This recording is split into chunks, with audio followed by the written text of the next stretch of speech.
everybody. I'm going to give everybody a moment or so to jump in here. Welcome. I have a terrible migraine, and staring at this computer isn't going to help, but time is of the essence when it comes to legislation. Welcome, everybody. Wendy might be jumping on here with me. We're both having mom issues tonight. I'm going to try and trudge through this as quickly as I can because there's stuff that everybody needs to be aware of that's going on down in Richmond. Oh my God. But if you comment and want me to know your name from Facebook, it has a little thing about StreamYard approves. You have to click that. If not, it'll just say Facebook user. And if you're on YouTube, your YouTube name will pop up.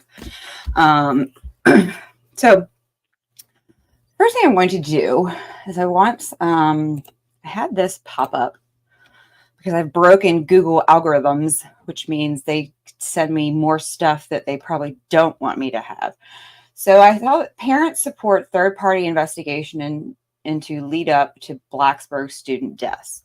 So this is what I've told my school division of 69 schools, 64,000 children.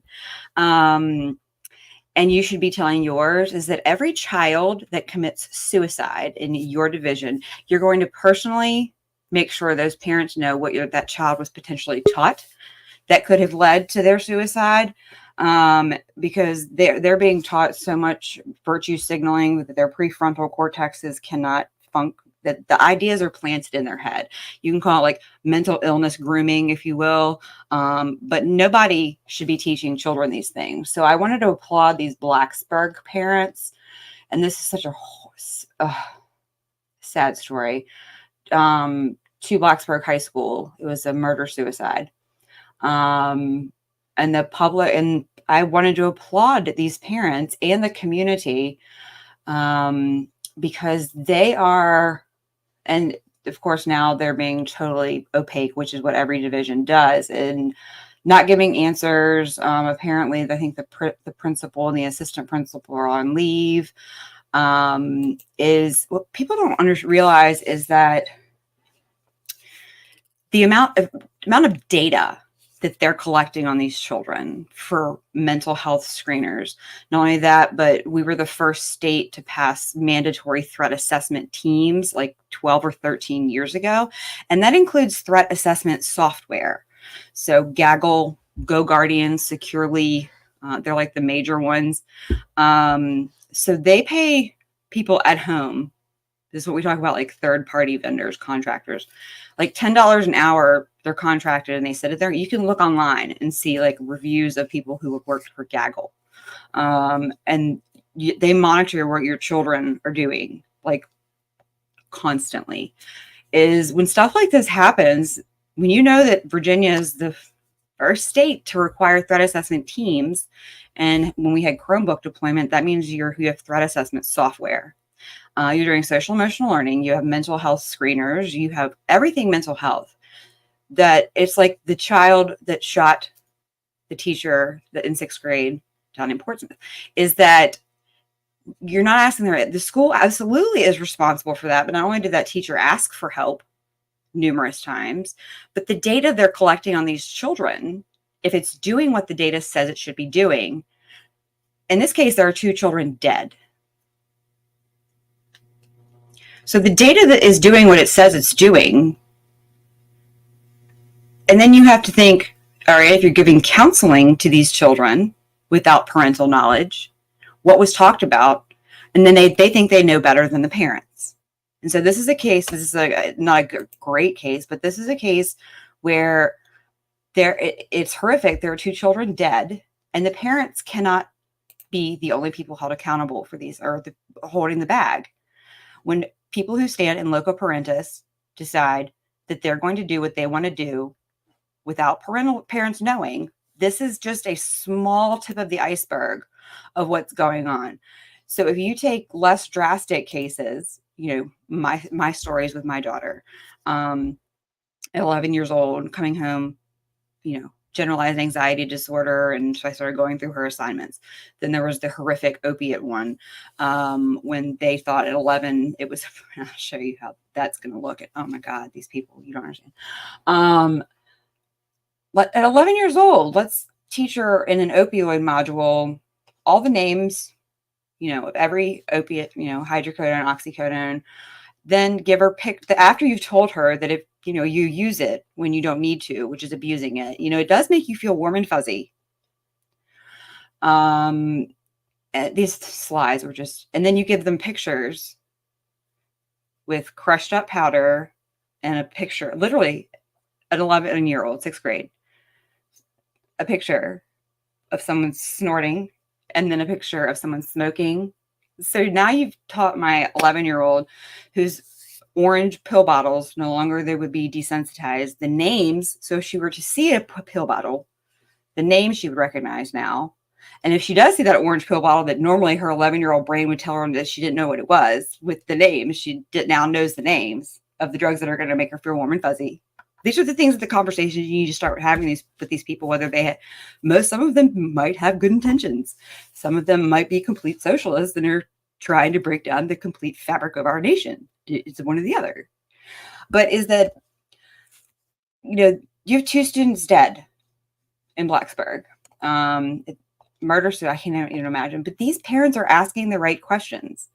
And they should be. You should be incessantly asking, if you have mentally unwell, you need to start going through, if you have mentally unhealthy children, and you need to start going through their assignments and finding out if they're really mentally unhealthy, or they just had the ideas implanted in their brain so deeply that a child who has no reasoning in their prefrontal cortex, because it doesn't stop until the mid-20s, doesn't begin until early adolescence, is, because my daughter, 2 years later, still, the idea is still, without her reasoning capabilities, is still implanted in her brain that she's not a regular, normal 8th grade girl with regular coping skills. It's not anxiety. You don't have generalized anxiety.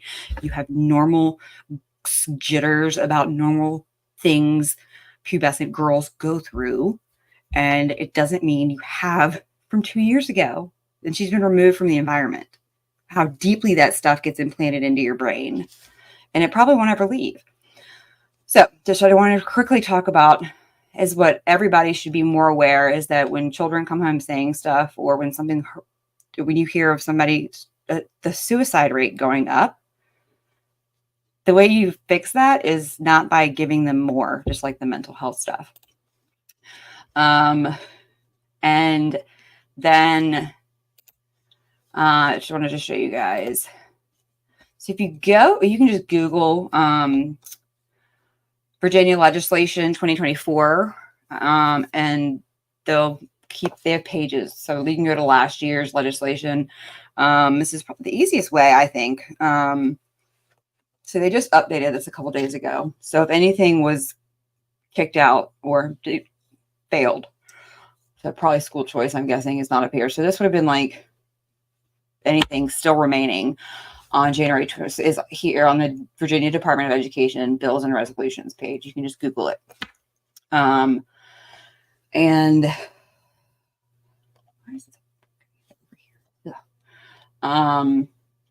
so it's going to start by Senate, which I could literally, and I don't have time, but I really just wanted to break down. So tomorrow, Sage's Law, which can't wait to destroy them on parental rights. And then how, if your school board continues to violate your parental rights, you can go after them using civil rights section 1983 as individuals, not as a bureaucratic protected body. And that every senator who voted to keep this stuff going with parental rights will also, I'll see you in the Supreme Court too, but it'll make school boards think twice if they know that the Senate's been told about it. And then every parent should know. But why are we still here with Sage's Law regarding recognizing or notifying parents? Why are we still here? For the people that still put on their red vest and are like, if that model policy fixed what he said it was, why are we still here? Because it doesn't, as I've said before. I have a lot of questions about, Wendy's going to jump on with me, but this about individual education program, because they've said before, Jillian Balo said that all of the children have, this is when you knowing education policy is that individual education program, when they've said that all children have individual education plans, is it the same? Is it different? You call it a program? Like, is an IEP different? Because you've already said that they all have IEPs. So that's what I'm going to say tomorrow. I'm going to need some more clarity on this one. But it really gets to the point where you don't, RR, DD, RR, it doesn't even matter, because it's all like, besides the highly cultural stuff, race war that they want us raging, by the way, it's very hard, like pathways, okay, like pathways from an R. And then you've got like, you'll have out of school programs, that's an R, I think. Like, it gets to the point, which is, we're getting into like Paulo Freire here, like Karl Marx is this like student-led learning is straight from Pedagogy of the Oppressed. It gets, you can't even tell anymore. Like, that's when it gets really problematic, is when it's like, oh, okay, you have, and that's what's been going on for far too long in this state, is when you remove the culture war and the race war, they want us raging. When you see stuff, farm to school program task force.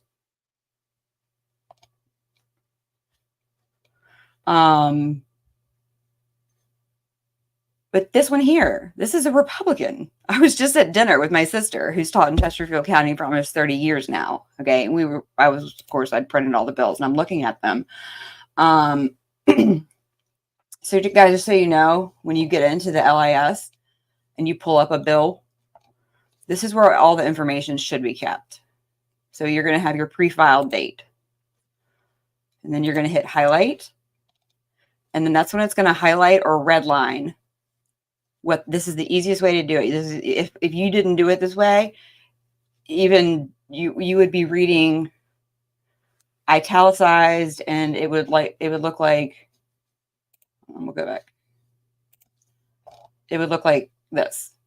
So you'd be like, okay, I think that's italicized. It's hard to read. And that's why if you click the highlight portion. So yet again, we're knocking it back to how teachers get in the classroom. This one is quite comical.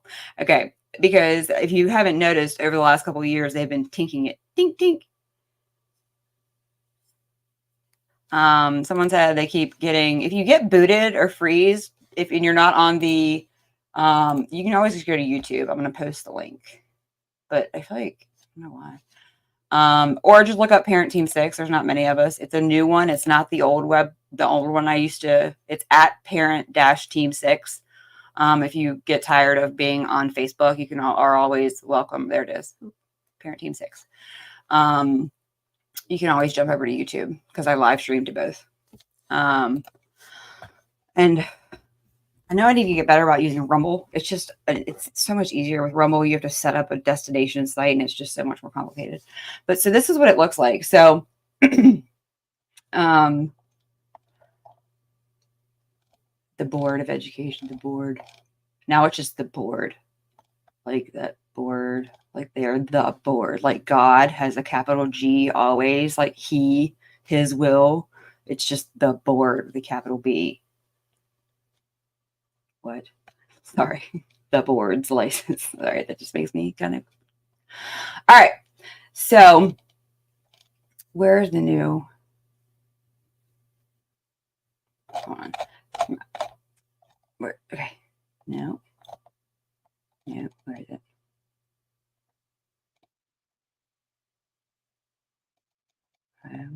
This peaks.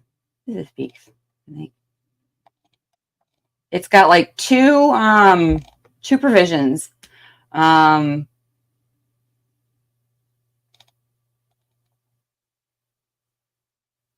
Anyway, it's, oh, here it is.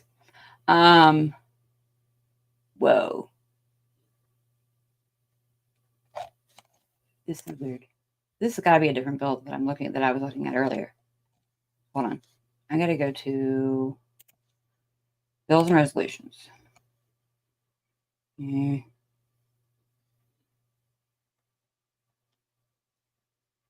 see. No, it's not going to work. Sorry. Yeah. Oh, let's go remember. I know Peaks is getting heard tomorrow. Chief patron.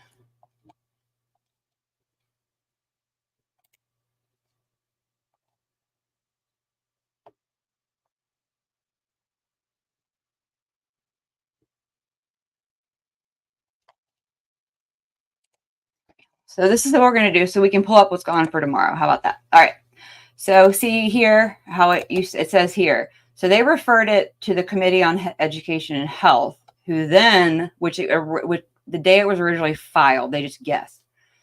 And then it went to this committee and they sent it to the subcommittee of education and public education. Okay.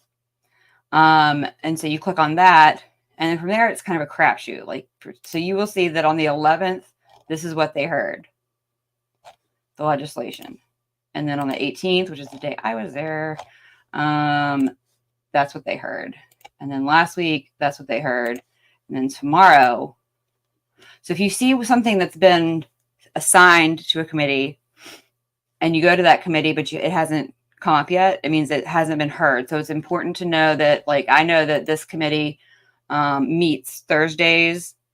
Oh, they changed it. It was Tuesdays and Thursdays. Now I guess they've heard enough or knocked enough out of there. School choice finally went away. So those pesky some people.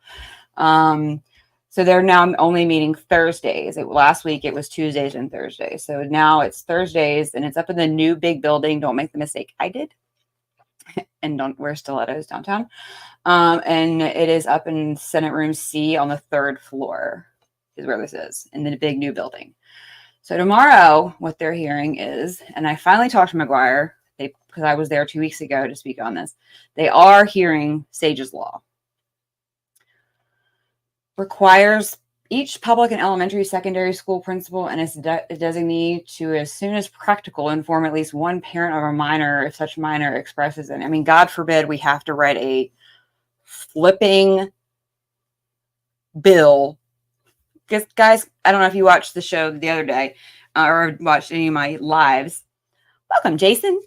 That the law of man is the Constitution, constitutional law, the constitutionally protected, God-given natural right of parents. Okay.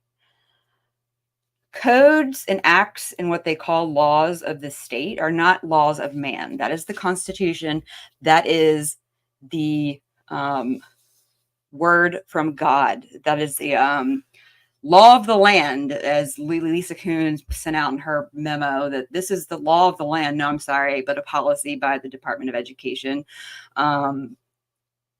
written after a bill from the Virginia General Assembly, is not the law of the land. The law of the land is the Constitution. It is the law of man.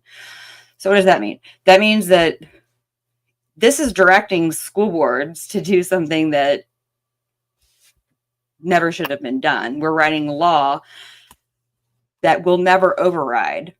It's essentially writing a law for them to follow the United States Constitution, which they already take an oath of office. And our governor should have, that's actually their job as duty bearers. All of them. That's not like following the Constitution. This is what people get really confused about. It's not like a Republican or Democrat thing. Like, it's not like, oh my God, we have a Democrat that Senate and House now, then our rights are just going to get pissed all over. Okay. That's not the way it works. That's the way it works now, because for generations, nobody was aware that they were being stolen from in the first place. But that's not the way it works. Is that a two-party system was never how it was supposed to be. But you have to follow the United States Constitution, the foundation of the United States. And after that, all of the stuff that's not in like the Constitution, the Bill of Rights, what's not constitutionally protected. That would be the common law, Supreme Court. Is that your state codes and acts, that stuff is like the workings of the government. It is not the law of man. You can never violate the law of man. No Virginia code, no Virginia policy, not even a code, a policy written by a non-elected body can ever violate the United States Constitution. But it has, and we've been sitting here and we have had a red vest governor who hasn't restored it. People just don't, won't, can't, refuse. These are people with children, because what we're giving away, they're not going to have. But that's my soapbox on that. So we're still there.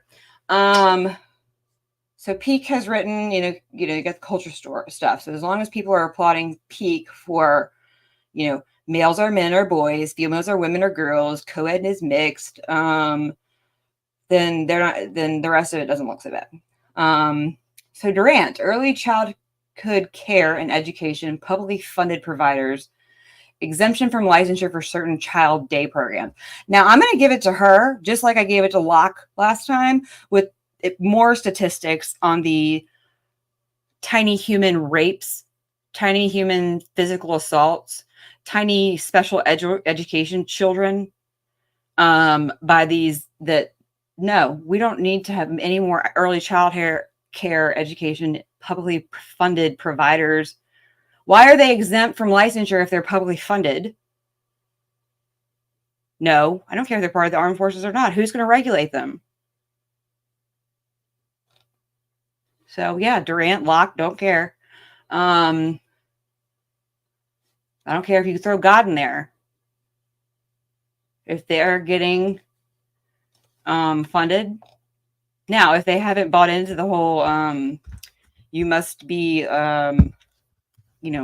signed up with the VDOE to be considered a good school, then bravo for you. But if you did, no. So this is the one we were talking about before when Wendy was on with Stanley, the Parental Behavior Technician Registration and Participation Pilot Program. We're going to revisit that in a minute. That's tomorrow. Okay, so this is the one I was laughing at my sister. Not Peak, but Ruff. Frank Ruff, who is on his way out. That's what I heard. Because somebody said that Youngkin endorsed. I was like, how is he getting endorsed? Because they just had an election. But anyway. So, pre-filed. Highlight. This is when that's why Peaks was so confusing to my brain, because it looked totally different. So, what Frank Ruff is proposing, this is to solve the teacher crisis, okay? Is that the board shall include in its licensure regulation provisions authorizing each school board, upon the recommendation of the division superintendent. No, that's not how it works. He works for us, just by the way, to issue, a valid 1-year renewable local eligibility license to any individual who has received a baccalaureate. I can't zoom in. I don't know why this computer is such a butt. So it says, and this is SB, just if y'all want to look it up, SB 142. And essentially says that, so now anyone with a bachelor's degree can apply to get a 1-year license to be a teacher. I've never taught before. I went to Virginia. I have a bachelor's and a master's. But I want to, I don't know, go teach children tomorrow. How's that going to look? It's pretty much like a crap on the teaching profession, first of all. I was talking to my sister and I was like, can you just, read this? And like, she was like, oh, they're doing it again. How is this going to improve when we look at the learning loss? Okay. Are we really saying that any idiot can teach?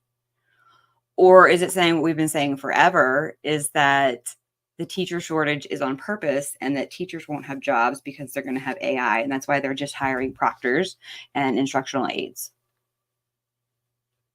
Hey, nobody wants to listen to me, but she just said, I know, that's why I'm going to be glad. So anybody can get a license if you have a bachelor's degree. at a regionally accredited institution of higher education. What that breaks down into the language of mumbo jumbo, this could be a 2-year, maybe, I don't know. Or second option, has experience or training in a subject or content area as the local school board and division superintendent may deem appropriate for the applicable teaching position or endorsement area.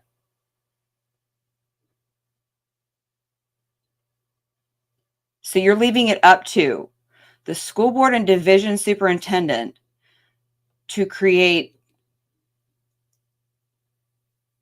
decide whether someone has enough experience in a subject or content area to teach the position. These people have never looked at the curriculum children are being taught. They can barely do a budget without having other people tell them what to do. Okay, so that's what's going to happen here. They're going to promulgate their authority away to some new committee that they formed to do their job for them.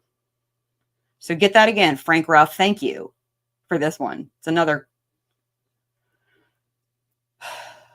pathways, drop the teachers, mental health professional. It can be anybody. Received a bachelor degree from anybody can be a teacher now. Sweet. Thanks, Frank. Appreciate that. God bless it, y'all. I gotta go all the way back. I don't know how I got in. Yeah. Whatever. Oh, where are we? Sorry. I'm just gonna open that up. I have to message myself everything. Virginia Bills. There we go. I lost it. So BDO8. Where's the big one that's already passed the House? I wanted to get to the House ones because you guys are not going to believe this. Okay, so last year, what passed bipartisan, pretty much? More mental health curriculum, right? We have more mental health curriculum. So we have social emotional learning. If you open up the family life standards of learning, mental health. The health standards of learning, mental health. Then a mental health curriculum. And then last year was trauma-informed care. Thank you again, Creedies. You're always a fun pleasure to deal with. I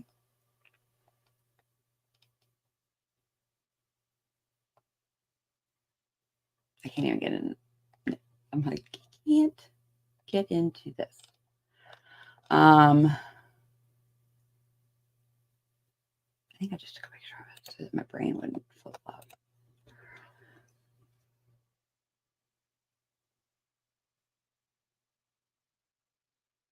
Nope, not the one. We'll get to that one. Worth the wait, I promise. Hold tight.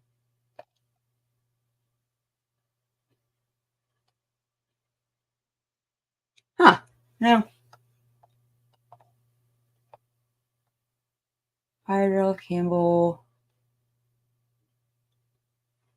Standards of learning, programs, instruction, civics, education. Like some of these people, like it. Who is Green? Are they new? Is Green Green? Is Chad Green? Who is that? No. Like, does Chad know what civic education is now? Like, I don't know Chad. So does Chad know? Or because he seems like, oh, this one's great. Okay. So we just talked a second ago about all the mental health. So much mental health going on. When somebody asked me one time, when are they actually learning? They're not. They're not. Does anybody mention we're 50th in the nation still? Okay. I just want to touch on this one and one more, and we're going to bring Wendy on. So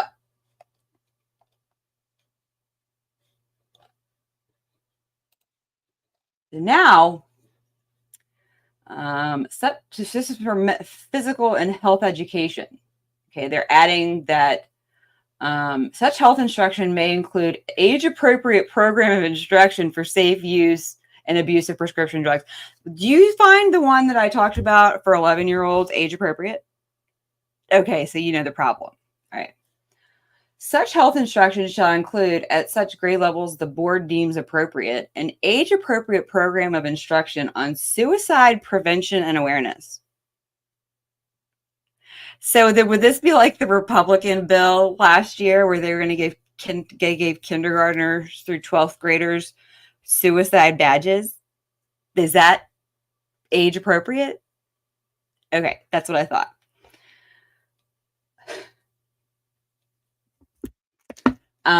Consistent with curriculum guidelines developed by the board, approved by the State Board of Health. No, I'm sorry. It's actually the General Assembly that has the final authority in all things education. It can't go into our schools, and we have to keep telling them that. It has to go back to the General Assembly.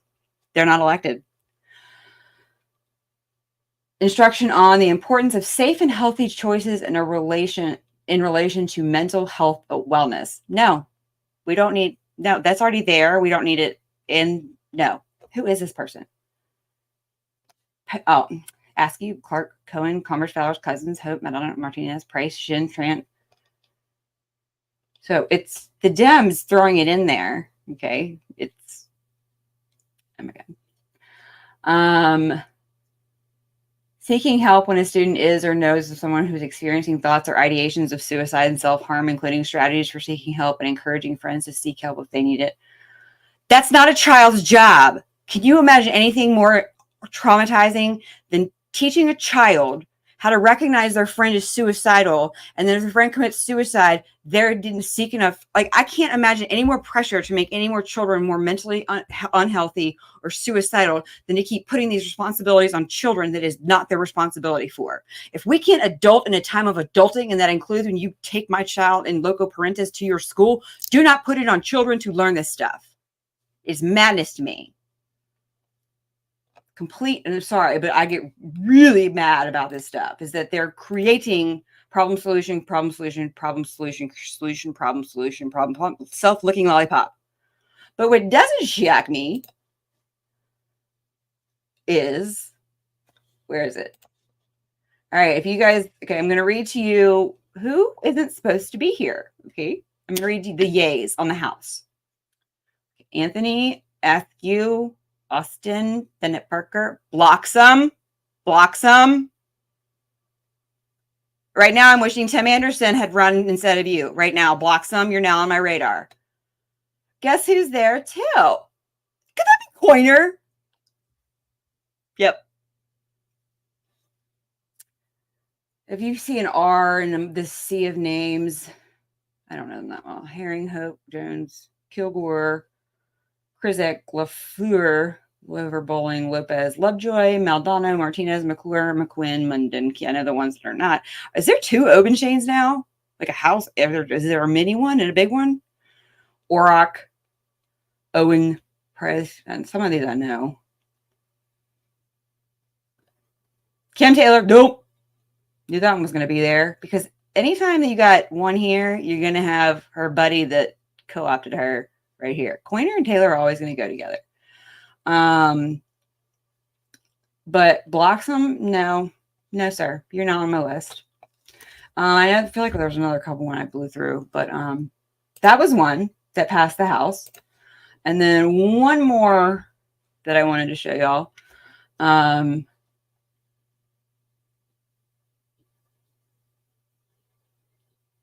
What is this? School boards enrolled students present at meetings. This is either going to be a good thing, like shut up, go your children, or that they get like preferential. Permit any student enrolled in public or secondary in the local school division who provides acceptable proof of identification.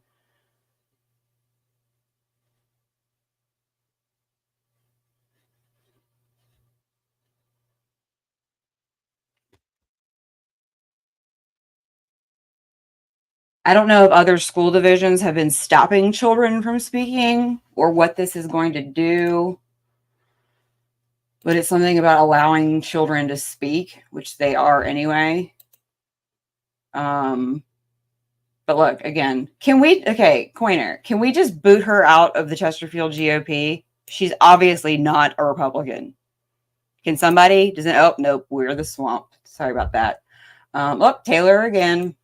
At least Bloxham's not there. But I mean, come on now. Seriously? It's just redundant now. At least last year, when she didn't have a house, they let her take a walk. Meaning, they literally let her leave the room instead of voting. I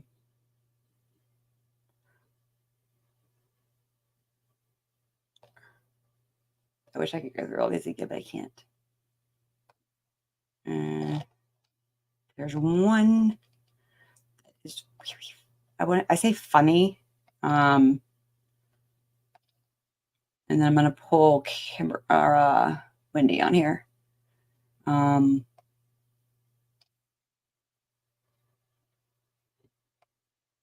It's about. Oh, I know what it's looking for. Sorry. No. I'm looking for the. But Bravo the Coiner, I haven't read it yet for childcare because we had so many of the assaults that got covered up here from our aides in Head Start. Here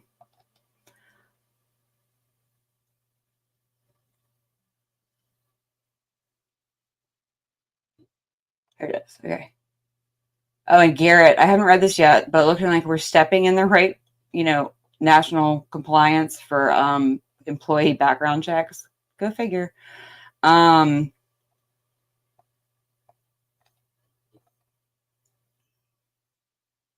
Yeah, naloxone, sucks for there, but if they close the borders, it might get better. Where is it? So there's one about it is the naloxone, huh? Now I'm thinking about it. Where'd she go?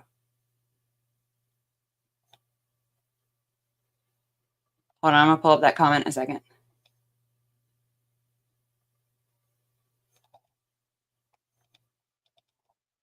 Here it is.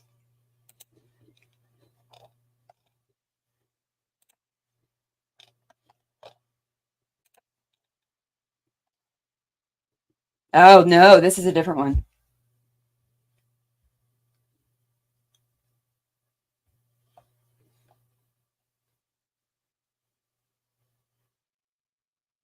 So remember that example I gave you earlier? Now they're going to have a big old specified module because that's how you stop the kids from doing opiates. This is not the one I was looking for. The one I was looking for was in bed with this. Oh,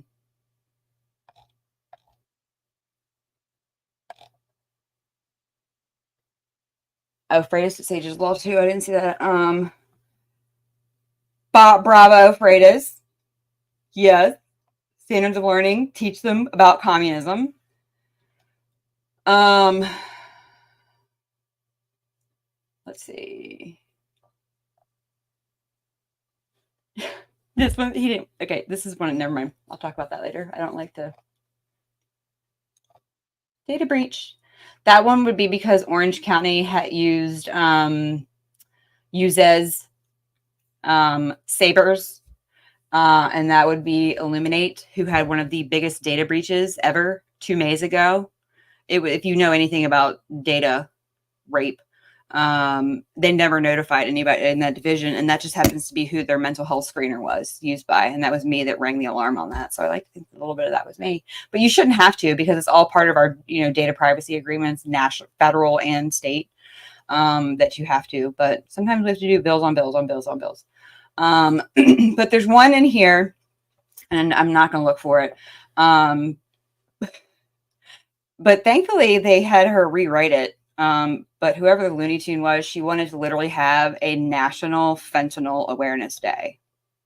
And they took it out, like Suicide Month. And then I'm going to bring up one that was supposed to be on the Senate record, on the Senate tomorrow. I was told, and then, let's see if I can zoom in. This Facebook, I got to download it first. this requires, now pay attention, this requires all children in public education participating in sports to have a mental health assessment. Again, all children.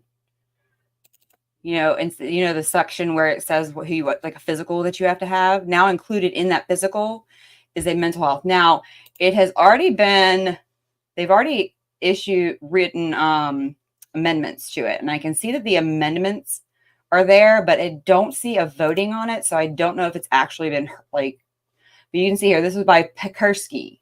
Okay.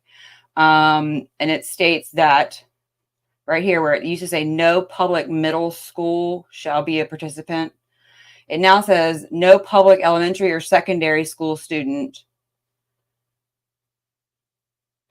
They have to have I don't know what the big deal is between months and the 365 days with these people. A physical examination and a mental health assessment must be done to participate in sports. Let's share that. Tell people.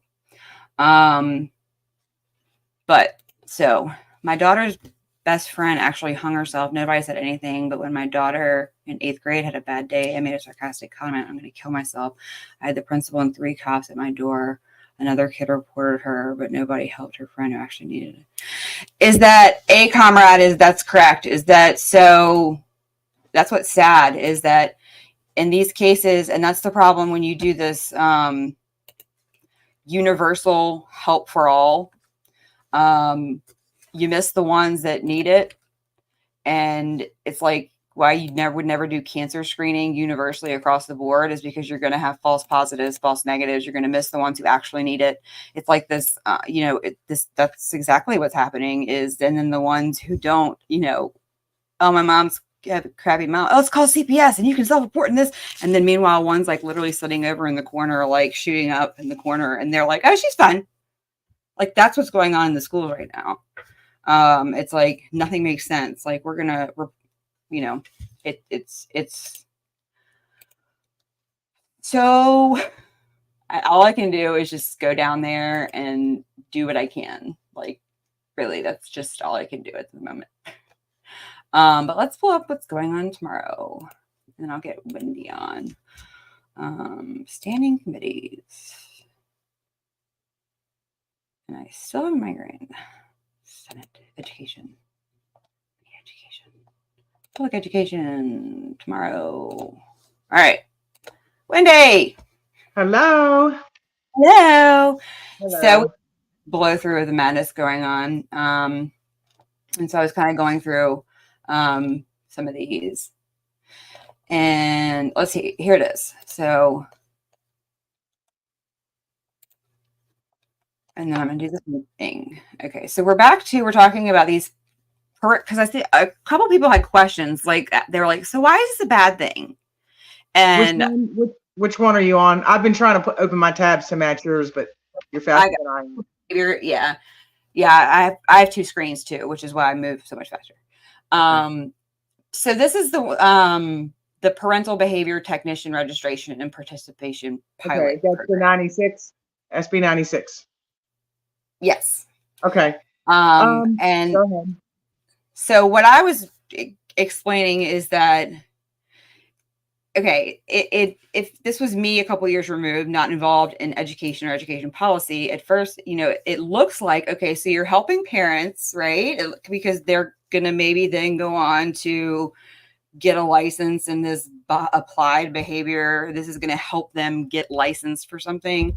But it's like, it's one of those, but for those of us that have been in this as long, is that anything where federal money is already free appropriate public education is already guaranteed to you as part of federal law and compulsory education. And they can't do that. They can't fulfill it any longer. They don't have the money to, because they've misappropriated all of the IDEA money that goes to your children that's supposed to have aids to do this. Correct. Is that if you didn't know anything but what they're showing you, then it might not look that bad. But when you know what you and I know, is that compulsory education requires that they already give your children, with the funding that comes with it, all of this, like an education, but Yeah, then that's to interesting. use parents on the back end and then make it look like they're helping parents, but it's because they don't have the people, but they should have the people because the law requires they give the money to have the people. So Correct. So yeah, we had spoken about this it makes before, people go like, to but kind of that get to is the point. Go ahead. no, just like it is like that. It's like you can't just go, this doesn't look so bad. Like, no, it's bad. Like, this is what we do. And what I try to explain to people is that when funds are already being sent and we've already given away our autonomy to the national level to, but IDEA is different. But when money's all millions and millions and millions and millions of dollars are supposed to already be taking care of your children, not to have you then come in and have to go educate your child in this nifty pilot program to help these sped kids we failed for 2 decades. Let's come up, and they think we're dumb enough and we're actually going to be like, yeah, okay, that no, is that we're not taking, sounds better than nothing, like we talked about last time, is no, where is the money? Where is everything going? Like, Well, if that's you always a accepted good this, question.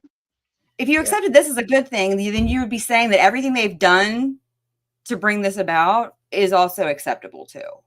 Mm-hmm. Yeah, well, I mean, I am just a special education parent who has way far more education than I ever thought that I needed.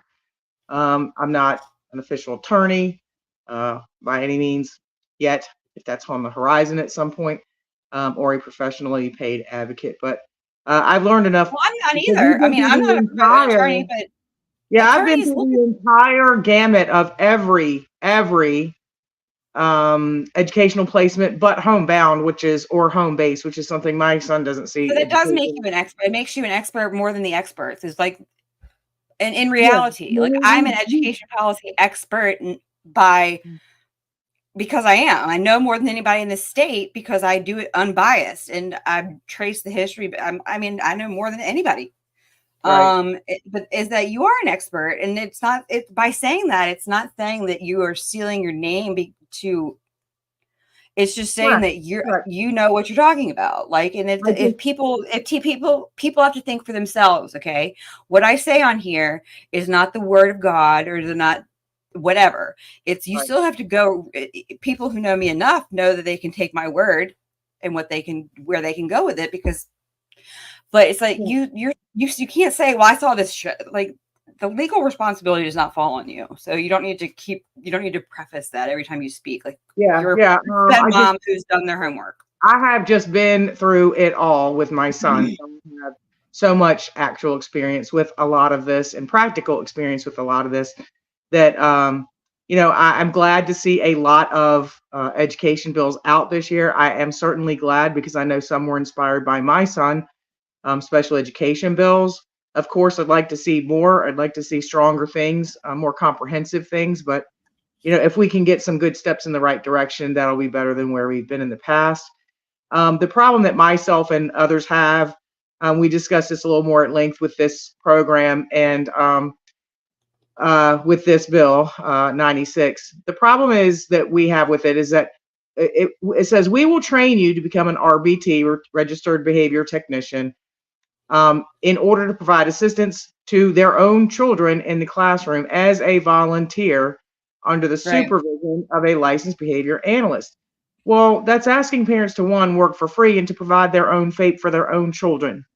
And that is inappropriate at the federal law level. Right. Now, I have no idea is there something that prohibits them from paying somebody to provide direct services for their children. There might be some law out there that prohibits payment, and that's why they're making it a volunteer. But my concern is that if people, and I saw somebody somewhere put out, how many of you would like to have RBT training? And I wondered where that was going. I think parents would like to have access to training like that, but how will, when it looks, if this bill goes through, how will it look? Will it be like, we're going to give you a 40-hour class, we're going to pay for it? So But here's in where my return for that, hang on. So this is where my red alarm goes up is that when you click, what I just did was When you click on, see how license pursuant to, okay, it takes you to the Code of Virginia. And I go down to the bottom, okay, is that was last year. I'm not even going to click on them because I can't go down this rabbit hole right now.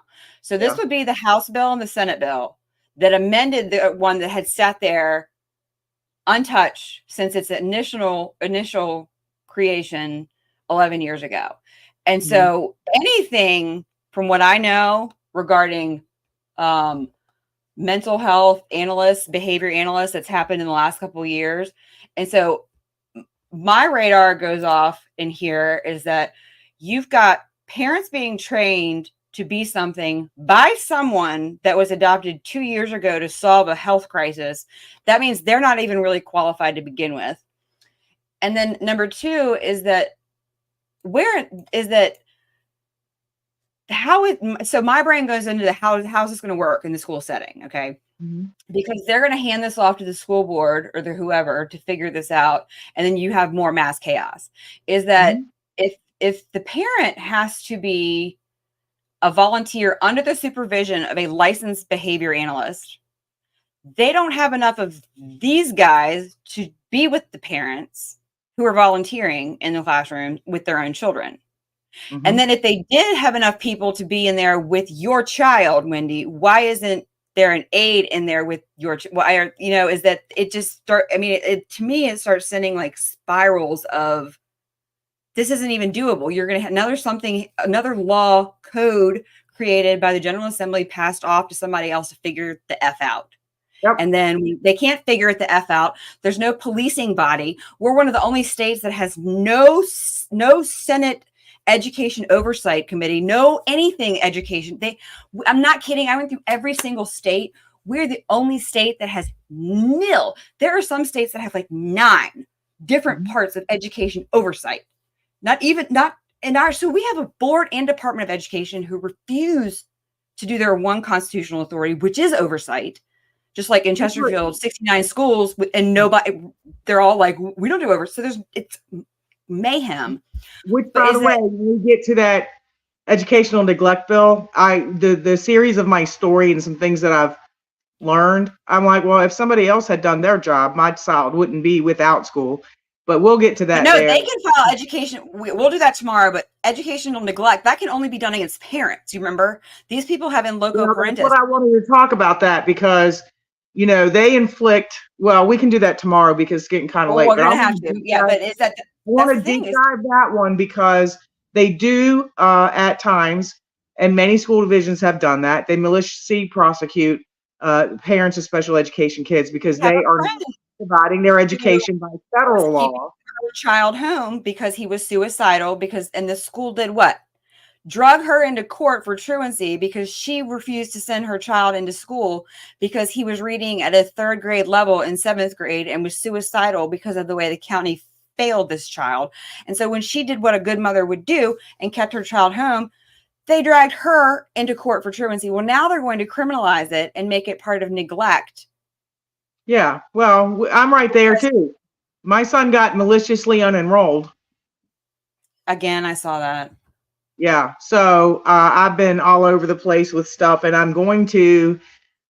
I had nothing to lose to begin with, like a long time ago. I really have nothing to lose now. I will be making very public a lot of information and who has done what, and I don't mind shaming them. I name names every day. But you have to remember, what more can they do? They're elected representatives. Okay, they're not leaders. They're representatives. This is a representative form of government. Okay, it is our duty as Americans to name names when the people who we elect fail us, and anybody that works under those people that fail us, you can name names. It's not like doxing innocent parties. Okay, when big people and big people britches want to take jobs that fail our children, you're by feeling like I'm going to name it's that, especially when they're elected representatives. Okay, that's called accountability. And then when our elected representatives don't hold the people they hire who work for us, because they both do, accountable to do their jobs with our children, it is our duty as parents and as Americans to hold their feet to the fire. It's not about being like polite or nice. Like, and I think that I feel like everybody's been kind of strangleholded into that position where they feel like, oh, if I name names, I'm going to be like, oh, one of the bad, is that You worry about legitimately, you worry about retaliation. Have I gotten any? Huh? Have I ever? No. Is it? It's actually the more public you are. But then my children, as I kind of, when I got my kids out, I mean, is that if they were, it would be different. I mean, I would say if they were still in public. It would be different when you don't. Yeah, it might be different when you don't have a child with kind of disabilities that my son has. And but I mean, it's really about just trying to be professional, trying to be nice, trying to work things out, trying to be above board. How long have you done that though? I'm done. Oh, for many years, and I'm done with that. I'm done with being nice. I'm done with and that's why I say many years, like many years. One month, Chesterfield told me my rights given to me is that this is different, but it's not. But is that I'm like the federal, I am afforded these. No, you're not. Is that it took me 1 month. You have to make 1 month before I kicked the damn door down on this county. Is that, and I hope every parent understands, and is that the time for being polite, like it is, you can spend years and learn from Wendy, learn from me, is that you can fight a battle that we've fought for years now, and continue to fight. There's not enough time left on this clock for parents to figure it out themselves and then want to get in the arena. Is that what they do is, if you say something that they feel is offensive to them, although they're treating you that way all the time, and they're bullying you, and then if you assert your rights, they call that, bullying to them when you're asserting your rights. But you have to, and I'm starting advocating for their children. How are you advocating? I'm not requesting my rights anymore. I'm going to take them. I'm going to say, look, I am taking my rights, and you are not going to stomp on them. And if you are, then you call your constitutional attorney, who's not your school board attorney, and you have them come over here and explain this to us, because that I found that a lot of school boards have been. Everybody should have filed against their risk management plan by now. At school, every month I would be in the circuit court after every school board meeting filing a school board grievance. It's a circuit court. Yes, it is Virginia code. You can do that. I would file, like, every time a school board attorney lied to me, I would be filing as his bar license. And then I'm going to go through this later and more. Is it civil rights? I guess that would be 1964. Section 1983 is that you can sue them as individuals on that school board, as individuals, not cut through the bureaucratic tape of can you get to them as a body and corporate with all of their, cover all of their protections against them that is afforded to them in the state code. No, it's a civil rights violation. Well, there's a lot to be filed. I'm worried about, obviously, the special education stuff and getting my son an education, but there's plenty more I can file, plenty more I need to file. And it's a lot of work, but they've been trained that, well, in order to exact your federal rights, you've got to go through school board policy. Don't care. Is it? They wouldn't say it to you because it's in policy, state law, rights of man, federal law. Is that this is the way it works? Yeah. Like, is that? And they keep stomping on my federal rights. My son's federal rights are civil rights. They're not just federal rights. Well, you have to follow school board policy 4100. I'm like, school board policy has to follow state law, which has to follow state law, has to follow constitutional law. Like, that's the way it goes. Like, policy must follow state law. State law cannot violate your constitutional rights. That's the way it flows. They do it anyway. I know that they are. But is that you keep notifying. My children are not enrolled here anymore, and so there's only so much that I can do. And telling if my children were still enrolled in this county, it would have been bulldozed over. Like, but is that I'm kind of all I can do is tell their parents what they can do. It's just that how much is that this is not going to be a would you please nice fix it problem. But yeah, just for anybody who's listening. So I'm sort of our local expert resident in special education because I've lived all of it. So, like one thing, you have a right to an independent evaluation. So if the school does a special education evaluation of any kind for your child and, they're falsifying information that it's not applicable to your child, or somebody had a bad day and they did a bad report, okay, you have the right to request your own evaluation, and the school division has to pay for that. Well, they ask you, well, send a request to whoever their person is. No, don't send a request. Don't request your federal rights. Say, I am, Exerting. I am, exerting, or I can't remember the word right now, but say, I am exerting my federal rights to an independent educational exam. And I know that I have the right to get a full exam, not a partial exam, and that it is fully paid by you. So when they tell you that your budget is $300 for that, and these independent evaluations can be $2,500, I don't know, whatever, a lot, then they want to stick the parents with the bill. Well, for anybody struggling with something like that, Fairfax just won a case where they required them to pay backwards all of the funds that parents had to pay to end up getting full evaluations, because the school division will often tell an outside provider who they choose. So there's nothing independent about that. They give you a list of providers, and they'll say, like, your budget is nothing, but then you have to go fight for the difference in the thing. So they make it very difficult to get your independent No, evaluation. because they're not. Is that at the end of the day? Is that do not request your rights? Tell them, I am claiming my right to an independent education. You are violating my rights. Is how that is put. Yeah, well, if they are violating, you claim your rights. You claim your rights. You don't beg for them. You don't request them. I live my rights, okay? No, I don't claim them or anything. I live my rights, and you violate them. And when they're in control of what happens to your kid or not happens to your kid, and gives them no school, and you're doing everything you can, and they still are providing no school, breaking all kinds of federal law left and right. I'm just saying that you've been doing this long enough. It's time to do something else.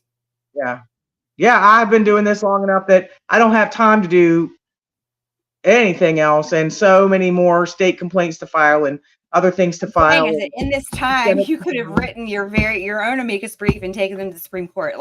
Is that at the end of the day, it's time to do something different, and you can churn the butter all day long. Well, I've changed some things because I feel like I see how some people fight really dirty. And sometimes it's time to fight really dirty back. And now, there's a difference between fighting dirty but constitutional, and fighting swamp, which is you're fighting dirty and you're violating other people's rights. Is that I might fight dirty, but I fight dirty and I follow the Constitution, and that's all I want is parental right, is the law of man and the way the United States of America was made to work. I'm just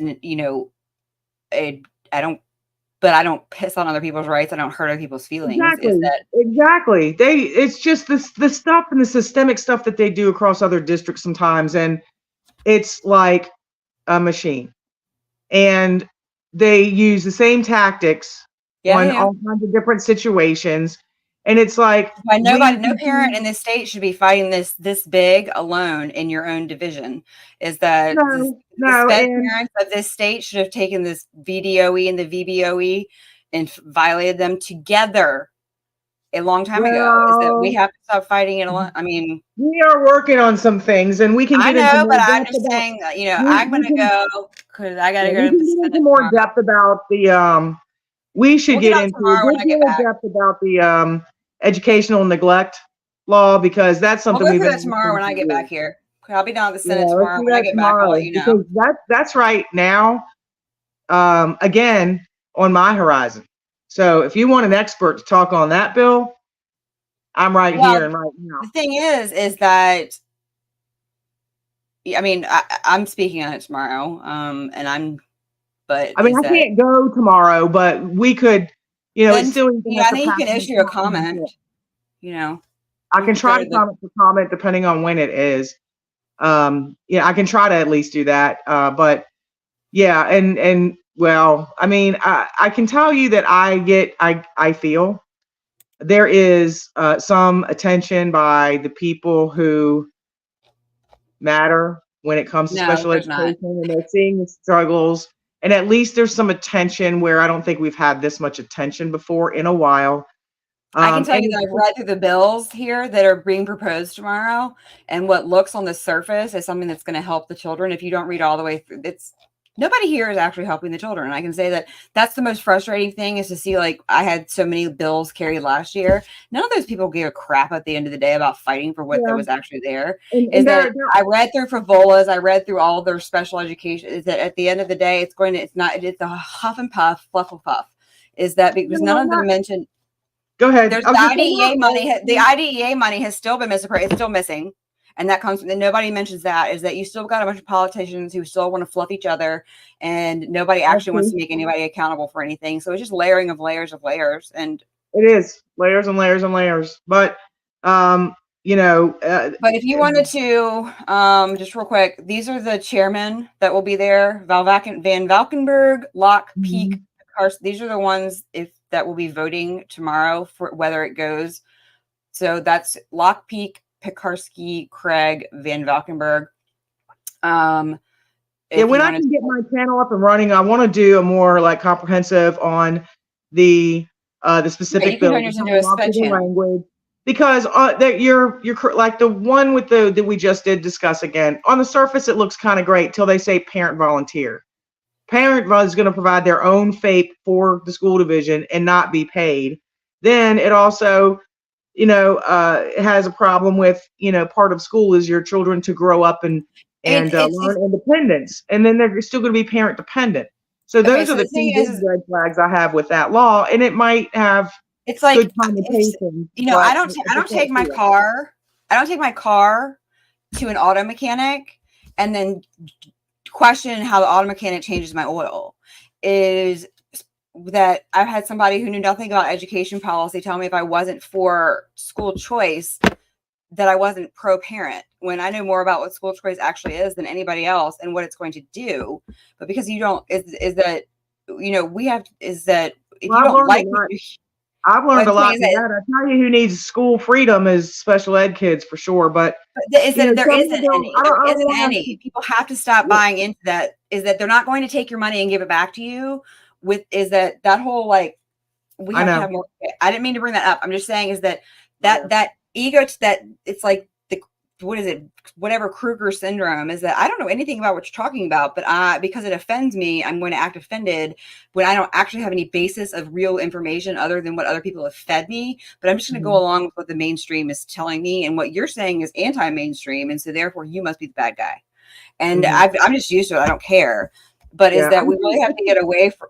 We really have to get away from. Have some very good components. I think some of the bills have some components that could be improved. I think that the issue, what I'd like to see is more of a focus on people talking to the families who live the stuff, and instead of legislator writers. We don't know nobody needs more law.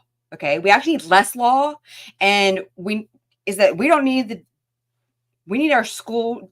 You must follow, and then we're going to police that you follow federal and state law. Is Correct. That all of this stuff is already built into federal and state law. Is that they're just making more layers and more bureaucracy. We don't need any more law. The policing is not there. And, there might be some more protective laws like FOIA. I'd like to see a law that makes the FOIA Council have power and authority. And they did a whole bunch of stuff with FOIA I didn't look at, but I'd like to see a law that makes how about you just create what every other state has, which would be education oversight committees, and that you actually oversee that the laws of the federal and state are being followed, because Virginia is one of the only states. They have a JLARC, and they have a department and board of education who don't even oversight. So how about you do what 49 other states do, and you guys have a Senate and a House oversight education, so that you make sure that the laws that you pass on to them actually get followed and actually get done. The question is, who are they going to put in there? Any more law? Going to be held accountable for it doesn't matter. It doesn't matter. We don't have it, so we don't critique it until we have it. And it's not another law that's going to layer onto the bureaucracy. Is that there's so many, like, instead of let's write more law or let's amend another bad law, is that that's not going to. It's sat there forever and nobody's done anything with it. Is that they don't police this stuff to begin with. So if we write more law, it's going to make more parents feel like they did something, and then on the back end, there's nobody to make sure there's following through, or then if they follow through, that it's even done, or if it's even done in a fashion that's not hurting you in the long run.